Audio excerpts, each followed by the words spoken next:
Hello, today's broadcast is I worry about my children's life path. Hello, well my name's Alison Wem. I'm from Your Soul Family, if you haven't met me before.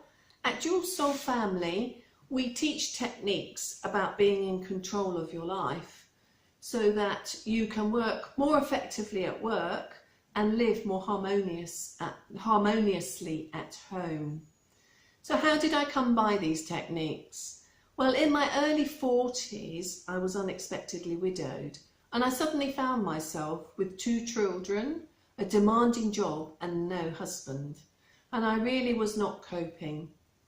The techniques we teach at Your Soul Family are those that I learnt quite in a hard way on how to move myself forward from being a widow.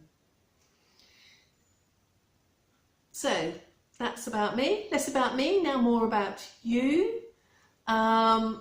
Today this is a recording, so as it's a bank holiday in the UK, so I will give pauses when you can make your comments as you normally do, and I will monitor it over the coming days and I will respond.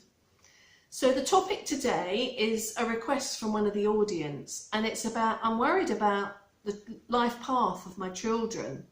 Parenting is a really hard role, so I think it's a worthwhile discussion, particularly as we all will be in our family groups over the festive holidays. So I think that once you're a parent, I believe you're always a parent. No matter how old you are, you'll always be caring and worrying and watching for your children. And I can see that. I've got a neighbour that's 95 years old and his youngest child is 65 years old, and he still cares and worries about his children. Now obviously he's not physically looking after them, but he's still there giving them guidance around how they run their careers, how they look after their children and raise their children, around behaviours, all the good things that somebody who's had 95 years on the planet has learnt to do through maybe trial and error, but they have more experience than younger people. Do you resonate with that? Do you find that for older people in your family or community, they've actually taken a wider view on life and actually can provide you support when you're finding challenges in behaviours and relationships? Let me know. Type it into comments.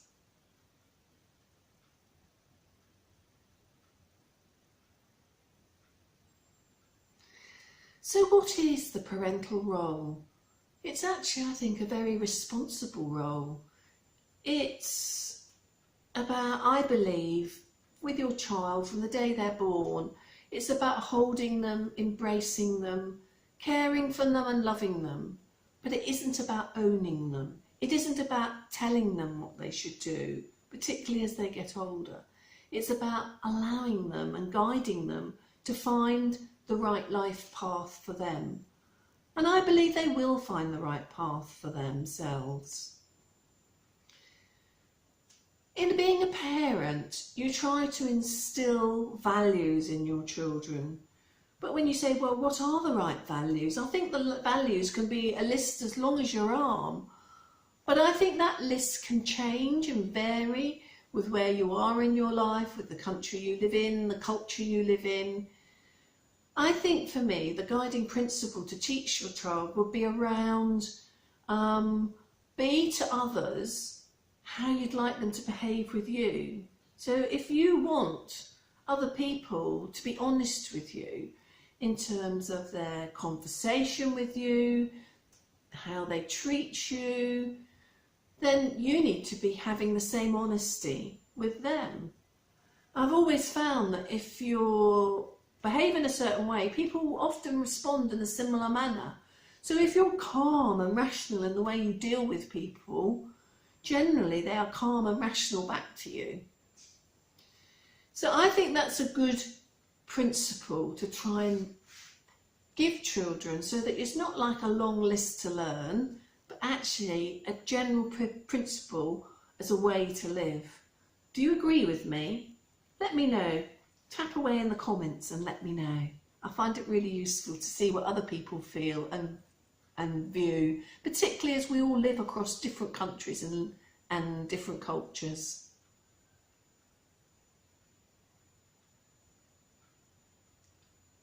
Thank you. I'll respond to those comments as they come in. I think another really important thing that parents teach children is how to respond to their emotions.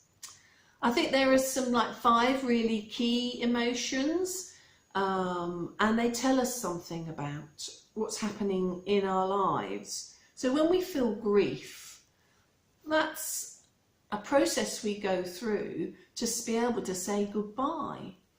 And when we feel anger, that's about being able to express, no thank you, that's not what I want. And I think envy, that's about motivating ourselves to try harder to succeed. And fear, well, I think we all have an inbuilt fear to help keep us safe. And of course, the last one is around love. Now, I think parents, the best way that they can treat their children is to let them to experience that emotion and to feel it and then let go with it. And then that they can actually handle the situation that's driving that emotion. But in many cultures, and I think I found this particularly in my English UK culture, it's very well, we don't show our emotions here. And even if we don't show our emotions, we perhaps even don't let ourselves experience them. And when we do that, I think that those base emotions become much more ugly, so that grief can end up with chronic depression, and anger can grow into really ugly rage, and envy into jealousy, and fear into panic. None of those things are good emotions. They are compounded because they haven't been able to be experienced and then let go. So I would guide people to try and get your children, and it's not easy. I know what it's like with children when they're having an absolute anger and disagreeing with you totally, to try and calm them down and to get them, having experienced it, to let go of it and then to talk more rationally about what's causing this, what's driving this.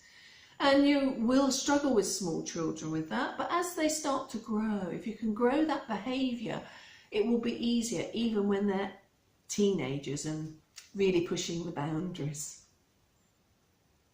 So I would always encourage you to let your children do what makes them happy. Being happy, I think, is a real guidance. And if you're happy, you'll do the right things. So many people constantly do to get happiness in the future. Oh, if I work really hard, I can have a bigger house. But actually, it's about living in the moment and enjoying what you're doing now, whatever it is. So how do you measure a successful life? Well, personally, I don't think it's about high-flying careers, big houses and fast cars. For me, a successful life is one in which people live and demonstrate behaviours which help them to be the best person that they can be. You know, it's about who you are, how you behave expresses who you are. And often relationships are where you're learning to be the best that you can be, to be the best parent you can be, to be the best partner that you can be, to be the best grandparent you can be, friend or colleague even. So what are we learning in those relationships? Well, at Your Soul Family, we call them life lessons, and they aren't about earning money or building empires. They are about behavioural things. So maybe learning to listen, so not talking over people, but actually learning to listen to your children and your teenage children that are pushing boundaries. Learning to define your own boundaries so that you can feel comfortable with them, and being able to learn to say no to people that want to cross them. There are all sorts of things like this, and it is about a way of living and a way of behaviour. And I think life is successful if people are continuing to develop right through to the day they draw their last breath. No one is too old to learn a life lesson. And I think it's about perpetually trying to be a better you. And that is a successful life. It's for anybody in any walk of life. You're not measured by the amount of money you make. It really isn't, for me, about material success. So in Your Soul Family, we teach a technique where you look at backwards on your life so far to see what you've done so far, what worked well, and what were the low points in your life, and to start to look at the behaviours you were experiencing when you're doing really well and when life was more of a challenge. And you become the detached observer, and you're much, much more objective when you're a detached observer, although you're observing yourself. It never ceases to amaze me how insightful people find that exercise. But once they understand themselves more and understand the life lessons they are learning, they approach learning them in a much more positive manner, and therefore are much better about learning them. So I would encourage going through that exercise, really, really worthwhile. So let me tell you a story about one of my students called Elizabeth. She did that very same exercise and learnt a lot about herself, actually about parenting. But what she actually found when she looked at her current life, she was given a great opportunity to parent not only her own children, but also her grandchildren. But when she actually meditated and thought more about it, she found that this was a pattern that she needed to learn to parent better, and it went beyond her current life into past lives, and she started to remember in other lives her different parenting experience.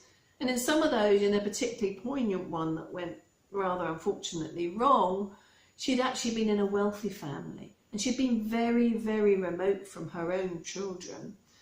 And she actually wasn't raising her children. She was allowing nannies and people and tutors to be raising her own children. She really wasn't influencing them in any way.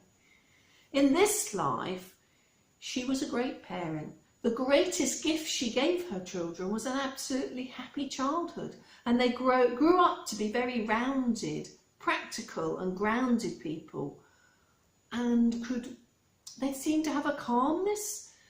And I've met them, and they have a calmness and a wisdom that I think that her parenting brought.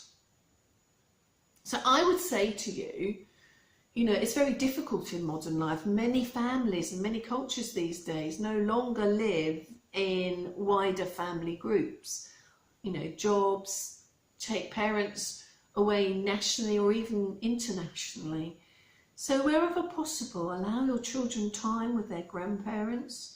We have our children in our 20s and 30s, and we really haven't had that much life experience. I know the first time I held my first baby, I was in my late 20s. I hadn't even held a newborn before, let alone knew how to care for and raise it. And I was really grateful for the guidance that my parents gave me. So don't be ashamed if you feel your grandparents are giving advice. Listen to it. They are often doing it from a much wider life experience. And there's often a lot of wisdom in there that maybe we don't always want to hear because it doesn't suit us, but it is worth listening to and encouraging your children listening to it. And I think they do actually say that children that have influence from their grandparents are often much more grounded, much calmer, and have much more successful lives in terms of life experience themselves. So do encourage your children to meet and being involved with your grandchildren. What's your views on that? Do you find your own parents helpful with raising your children? Let me know. It'd be really interesting to know, and particularly as people listen to this broadcast across many different countries and cultures, I'll be really interested to understand the involvement of grandparents. So please put it in, let us know.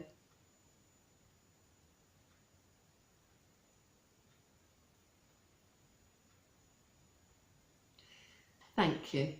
And thank you very much for listening to this and for your comments. I found it really useful. And for people that suggest topics, that's very, very helpful. So if you want to suggest some topics, please type them in. Let me know whether these broadcasts resonate with you. If you don't, give me some feedback and I can think about how we can adjust it. These are meant to be helpful for you and for me. So thank you for joining me. Alison Wem from Your Soul Family. Until this time, Wednesday, 1 o'clock next week. Alison Wem from Your Soul Family. Hope you've enjoyed it. In the meantime, have a look at my blog. I try to do some articles, several over the week, at yoursoulfamily.com. Better still, start to engage with some of the Your Soul Family techniques. Download the free soul maps, start to colour them and start to feel your calmness come in. We might all be glad of that during the festive period. Thank you very much. Goodbye for now.